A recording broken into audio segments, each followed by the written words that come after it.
one of the key things you really have to do, not so much to avoid the failure piece, but in the sense of knowing your competitive advantage and knowing your competitors, because you'd be surprised that you talk to some entrepreneurs and you say, well, what's your competitive advantage? And they say, well, what do you mean? Welcome to the My Future Business Show, where we get you in front of your best audience and keep you there. Not only are we interviewing the biggest names in business to help you become even more successful, we're inviting you to book your spot on the show to help you grow your business.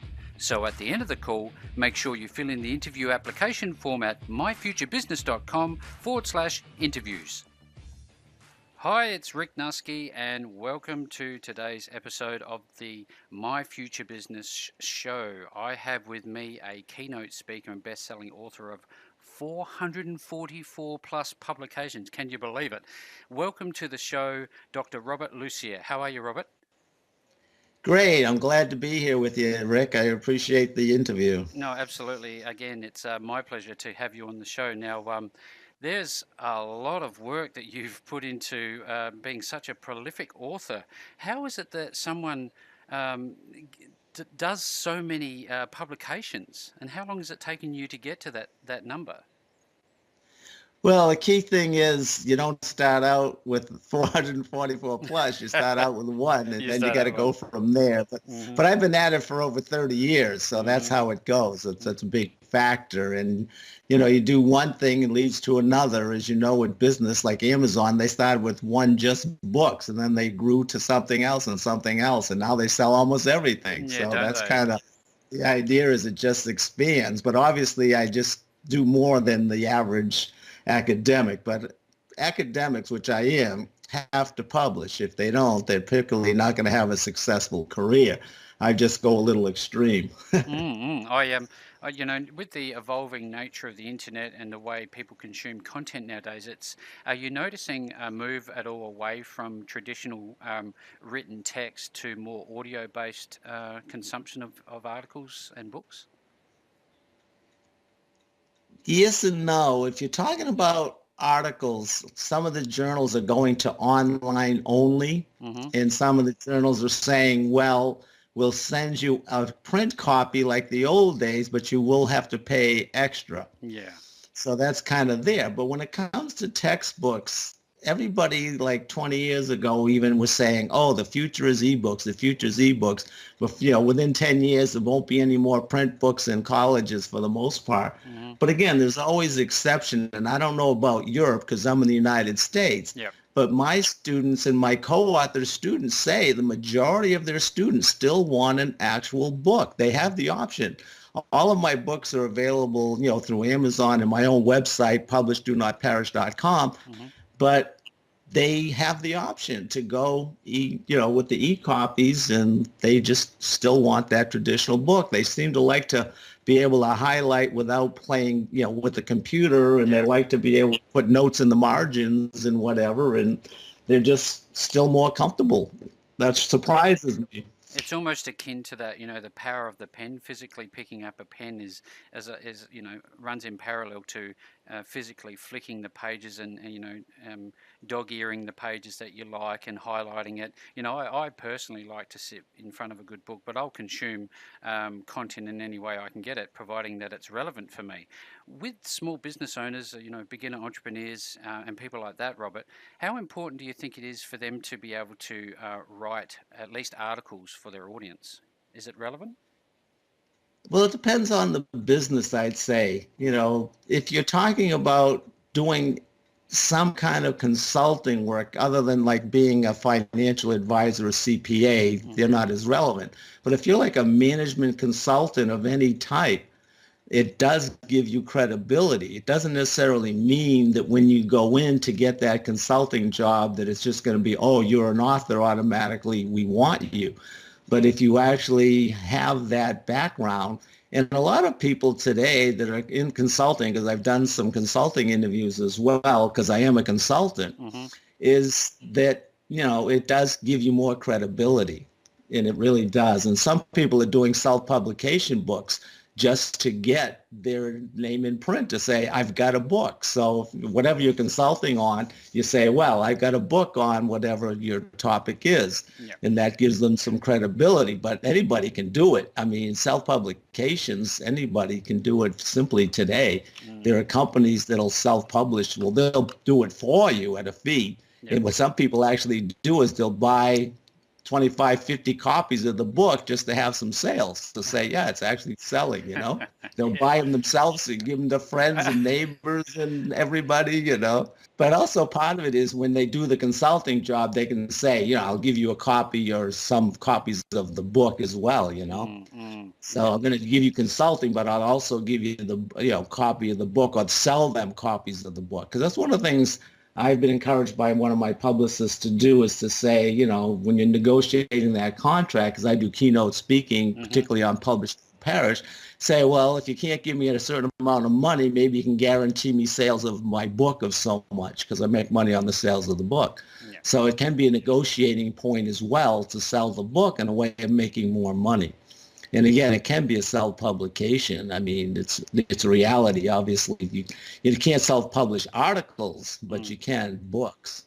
Robert, I'd love to just talk a little bit about your best-selling books. There's 4 that I'd like to cover off today. But, you know, the My Future Business Show is focused on beginner entrepreneurs and existing small to medium business owners. And one of your books talks about the importance of having an ingredient for success. Can you talk a little bit about this part of your book? Well, one of the big things is I am a 2-time entrepreneur, and I also am a 2-time entrepreneur. Within Springfield College, I did a couple of entrepreneurial ventures. But the key is, you know, one of the things people don't realize is that entrepreneurship is all about solving problems and basically looking for business opportunities. And you'll find a lot of people, like when you look at, you know, the co-founders of Airbnb, they basically said, wow, there's a big conference, there's no rooms at all. Why don't we rent out some of our rooms and we can get people in here and make a few bucks? And they had people in their house living, you know, sleeping on mattresses and blow up mattresses and stuff because there was no rooms. But the idea is, and the same with Uber. He was over in Europe, I think, couldn't get a cab. He said, this is crazy. You can't get a cab. So he decided, well, what I can do is what? I can do an Uber. So the idea of solving problems, and a lot of times I say it should be something that personally affects or relates to you, because that really helps to give you the passion to be involved in it. And there's a lot of people say, like the guy from Tom's, you know, shoes says, you got to have a story. What's your story? You know, sell your story. So that's all part of it, just finding those opportunities and a lot of times solving those problems. But I would like to make one quote. This was Brian Chesky, who's one of the co-founders of Airbnb when it comes to business. And if you've started or you're running a business, you can probably relate to this one. So this is a quote. When you're starting a company, it never goes at the pace you want. You start, you build it, and you think everyone's going to care. But no one cares, not even your friends. It's just so true. It's like so that, true. You know, that saying where build it and they will come. It's not necessarily like that, is it? No, that's just in the movies, I think. Yeah, I think so. I wonder, you know, early on on your entrepreneurial journey personally, was it hard to find the topic for you, the niche for you, and what would you say to somebody just starting out? Because oftentimes I have conversations and they're looking so hard that I come to think that they're overlooking the obvious. Well, it is definitely different. And, you know, most people, as I said, actually start, you know, by accident in a sense, which I kind of did, which I'll talk about. Yep. But one of the things you'll find is some people look for an opportunity. I mean, Jeff Bezos started Amazon. He actually quit his job, said, I want to be an entrepreneur. And he said, what can I do for a business? And he thought about it, and he thought about selling books online. So he was intentionally looking to start a business and said, oh, there's an opportunity there. But my case, I'm going to speak about my keynote speaking business, because that's the one I'm primarily focusing on now. The textbooks I've been doing for a lot of years, and now I'm, moving more towards the consulting, the keynote speaking part. Yep. But what happened was I just found, like I said, problems in the sense that when I first started to publish, I didn't really have the background, and I was making a lot of dumb mistakes. Mm-hmm. And that you just learn through experience that a lot of doctoral programs really don't teach you a lot of the ins and outs of how to publish. And the tips that I have in my Publish Don't Perish book, there's over 175 tips to help you get published. And they just weren't doing that. And I was going to conferences and, meeting different professors early in their careers and even later in their careers, and they were struggling how to publish. So I just said, well, why don't I start doing a workshop on Publish Don't Perish in conference that I was going to? And, started with like 25 tips and worked up, now I'm up to 175. But as I was doing, workshops to help people who really needed the help. So that's how I kind of got started. But I really wasn't focusing on it as a business to start. And I was invited, and I didn't have the book idea really either to start. Mm-hmm. I ended up being invited to go speak at the Concord College in Virginia, West Virginia. And the woman there who invited me down to speak said, you really should put this stuff in a book. And I says, oh, geez, I never really gave it a lot of thought. So she actually encouraged me in that way. It took me a while before I actually got the time to sit down and write a book about it and put all my thoughts and tips in a book. But that's kind of how the book came out. Mm-hmm. And the speaking part of it came as I was doing the workshops, and one of my friends at the work, who attended my workshop, and I knew him through the conference, said, Bob, you're an excellent speaker, and, you really should focus on keynote speaking. And I really hadn't thought about it until he said that. And I just said, I love to teach. I love to publish. It's a perfect combination. So I gradually just said, yeah, I'm going to move more in that direction. And I'm moving more and more in that direction, taking on more jobs, doing more promotion in that area. So I kind of went gradual into it, as opposed to just like Jeff saying, I'm quitting my job, I'm going to start a business. And that's incredibly risky. Well, he had a lot of background, he was highly successful and had a lot of money, so he wasn't worried about rushing off to get he was an income, so he had the money. But what a lot of people do, which I had the safety net, is being a professor, which won't be for too much longer. I'm at the end of my last semester, and then I'm going to be going full time into the public speaking business. But it's nice to have that cushion. You got a guaranteed income that you can feed off of. And then eventually, if the business takes off, you can say, okay, now I can gradually get my day job. And that's what I did. I've actually been half time, half pay for a couple of years as I'm transitioning to go full time into the keynote speaking. So it's nice to have that safety net if you can do it, because it's very risky. I often think about what entrepreneurs do at the start, and we make so many mistakes, and we have to invest a lot more time, money potentially, and certainly a lot of personal energy. And what are some of the key strategies for to become a successful startup? Well, one of the things, there's basically different ones, but one of the key things you really have to do, not so much to avoid the failure piece, but in the sense of knowing your competitive advantage and knowing your competitors, because you'd be surprised that you talk to some, entrepreneurs and you say, well, what's your competitive advantage? And they say, well, what do you mean? They don't understand what a competitive advantage is. How are you better than the competition? If you can't tell a prospective customer, patient, whatever you want to call them, you can't say why they should buy your product or service versus the competition. Don't go into business, because why should anybody stop their current use of a person, a business, a pizza, whatever, to buy yours? If you don't have a good reason to convince them, you're wasting your time. You're never going to succeed. So you got to have it. Another thing that people make the mistake is they don't really know who their customers are. And sometimes people don't realize, but there's a difference between a customer and a consumer. Well, some people don't realize the difference, but the consumer is whoever uses the product, but the buyer is the one who actually makes the purchase. And you really have to, focus on who that buyer is. For example, in my case with my textbooks that are sold in colleges, it's not the students who pick the book, it's the professor. Yeah. So who's my real target market is the professor. I can't be focusing on trying to sell the books to students. No. You got to know who your customer is versus your consumer. And they could be the same, but sometimes they're very much different. Who's signing the check, basically. And that's the next step is, how are you going to get paid?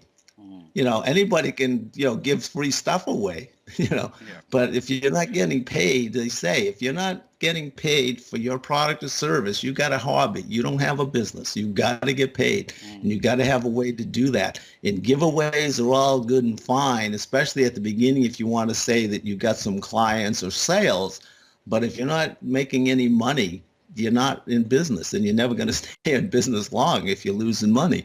You got to figure out, how am I going to get paid? I just, something come to mind. There was a saying I once heard, if you can't deposit it, it doesn't matter. Yeah, it's a good saying. Another quote I'd like to make, I forget who made it, but one thing you got to remember is, if you're in a new business where people are not used to doing something, it's tough to get people to change their habits. And even if you're talking about change from one product to another, it's difficult to get people to stop going to the same restaurant, the same whatever. And one of the quotes I like is, the person said, you got to realize that people resist change when naturally don't want to change. And this is the quote: only a baby with a wet diaper likes change. It's true. Very true. So you got to remember, you got to realize that it's not going to be easy to make your sale. It's going to be tough to make that sale. And you got to convince them to make a change. And that's not easy. It's not easy. Business is not easy. I come to think of the things that I'm aware of, and then there's all of these different types of personality traits. The person that needs social proof, the person that needs statistics, the person that needs, to be first in when a new product's released. How does somebody, even deal with all of these different types of personalities in a startup business?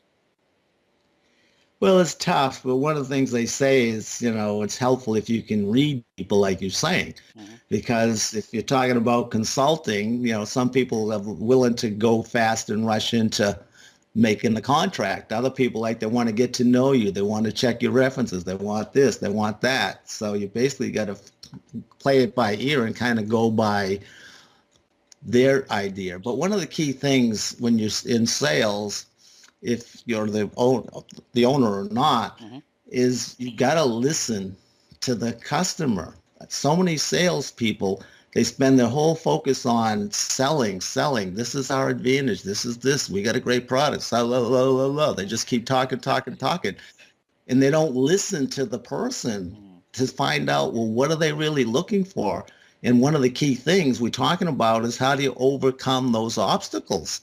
The idea of the resistance to change, the resistance to buy your product, if you don't listen to them and figure out what they want. Because I always loved the saying by the consultant, unfortunately he died, Zig Ziglar, said, because if you give enough people what they want, they'll give you what you want.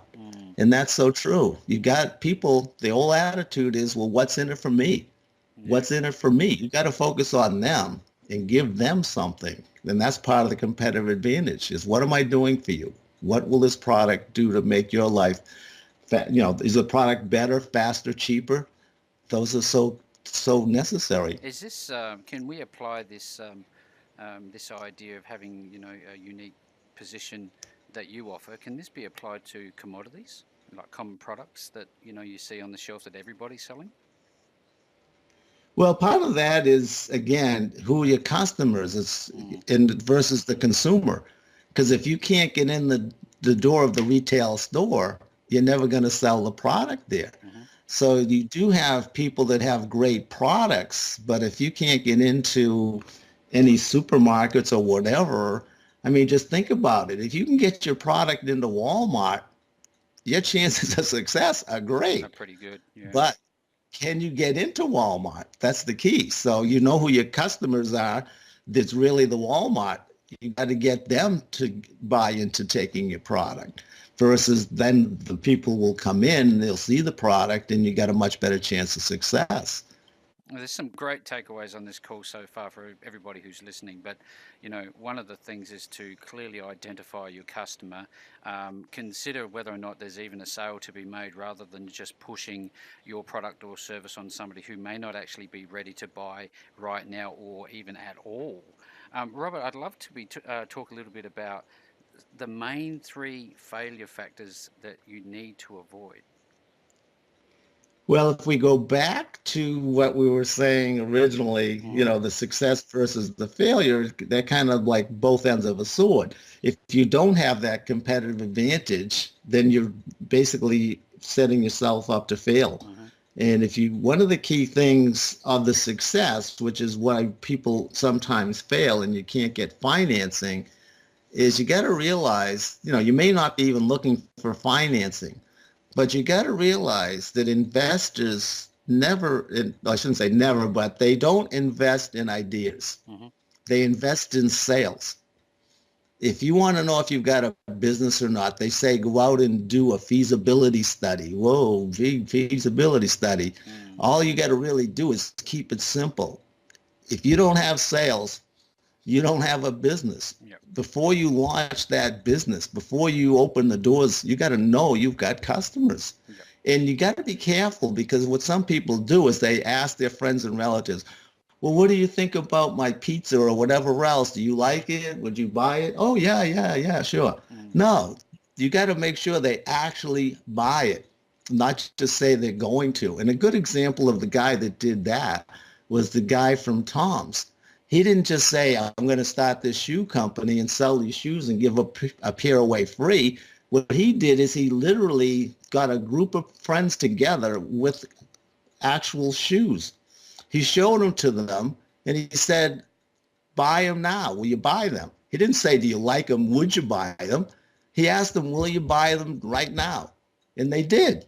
So he knew he had some sales, and they referred other people to him that they thought they would like the idea and they would buy the shoes. So he had real sales going in. And that's the key. If you have no sales, don't start your business thinking people are going to like your product or service. Have customers before you start. It seems to me that you're asking them to take an action, aren't you? You need proof of concept.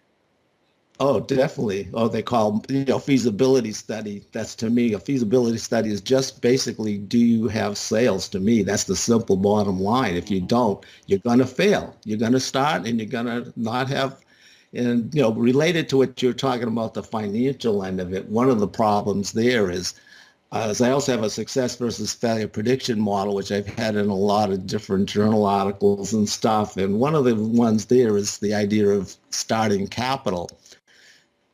So many businesses start undercapitalized, but not just because they don't have enough money, but because they can't figure it out. And they figure out, oh, yeah, I'm going to go out and sell all these sales. And they make these rosy projections of their sales.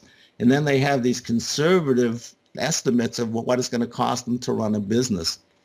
And then reality hits and they're not getting the sales they thought, and their expenses are much higher than they thought they were going to be, and their comfortable amount of capital is no longer there. It's gone very quickly. And it's going back to point one, if you don't have those sales already lined up ahead before you open the doors or whatever you want to call it, before you launch that business, to me, again, you're never going to get the sales that you think you're going to have. Yeah. And they're just too rosy. One of the general things that people say is do your best estimate of your sales forecast and your expenses. And then some people say double it, and some even say triple it. And that says take it serious, not just pie in the sky. Yeah. Get the best serious estimates and then double or triple it. Because when you take this idea to a bank or a financial institution of some description, they're going to ask the very same questions, aren't they? They're going to be down to earth and looking for facts. Yeah, and again, as I mentioned, they're not looking for ideas. They're looking for sales. Mm. They want to see that you actually can do this, not that, you think you can do it. I'd love to, when people go and find your works, they can find all of this on your PublishDoNotPerish.com website, all of your 444 plus books. Can they find them there? Well, what they do is my 12 books, they're basically, I have textbooks which are primarily geared for college students. And, obviously anybody could buy them, but you can get them on Amazon anywhere. The one that you really would want to get from my website is if you're an academic and you want the Publish Don't Perish, you can buy that online. But all of my articles, I don't have links to them, but I have my 70-page curriculum vitae, we call it in academia, in that list all 444 plus publications. So it'll give you the names in the journals and the page numbers. You could go online and find them. Right. But one of the problems with the scholarly journals is some of them want to charge you for copies just to read them. So if you have access, though, through a college or university, and some of them will most of them will let you just walk in and use their computers, and you can get the articles for free if you go through their system. But if you're just a guy on the street going to Google, you're going to end up, not getting a lot of stuff. Not just me, I'm talking about any academic work. So what's going to end up happening is, you may be locked out. But one of the other things you got to realize, which is kind of sad but real, is most of the academic journals, the average entrepreneur can't even read, because what they want for academia, and really the journal articles are focusing on academia and basically heavy level statistics. So they're giving you p-values and, probabilities and all this sort of stuff. So it's kind of sad, but, in my journals, I tend to make it simple and, say what the results are in readable language. But a lot of the articles are just heavy statistics and no practical implications to speak of. So I do definitely in my articles, when I get into the discussion part, saying, this is the practical aspects, practical implications, and say, in practical English that you can understand. Where then can people go to find you for your speaking engagements and the books that are actually published and made for the general consumption? Okay, the key thing you really want to do is visit my website, which is, www.PublishDoNotPerish.com. So again, it's PublishDoNotPerish.com, and that lists all my books, my speaking topics, my 70-page curriculum vitae, resume, whatever you want to call it. It's some of the other, I have blog postings on there as well. I also have some other radio shows that I've done like yours, links to them, so you can listen to those. So that's the best place to go there. And if you want, if you contact me, I can put you on my mailing list, and monthly blogs go out with tips. And they're practical stuff too. Like one of them that I have, one of the blogs is on how to negotiate. So I did a radio show similar to yours, the idea of focusing on business and how do you negotiate. So I've got some practical stuff in my blogs that you don't have to look up. They're right there. You can read them online. And I've got others like setting objectives. So I've got some other practical ones that are good for entrepreneurs, as well as, interviews that I've done. So it's a good place to go. It's PublishDoNotPerish.com. Robert, that's fantastic. This is a gentleman with a deep knowledge and understanding and experience in the business development, speaking, publishing world. If you are looking for someone to come and speak at your event, or you're looking for information that we've spoken about on today's call, reach out to Robert at PublishDoNotPerish.com. Robert, it's been an absolute pleasure having you on the My Future Business show today. No, it's been my pleasure. Really enjoyed talking with you. You're a good interviewer, Rick. I appreciate it. It's been fun having you on the call with us today. Now click on that big red subscribe button and make sure you leave us a comment, share us with your friends, and join the growing list of leading entrepreneurs who have enjoyed their time on the show at myfuturebusiness.com/interviews.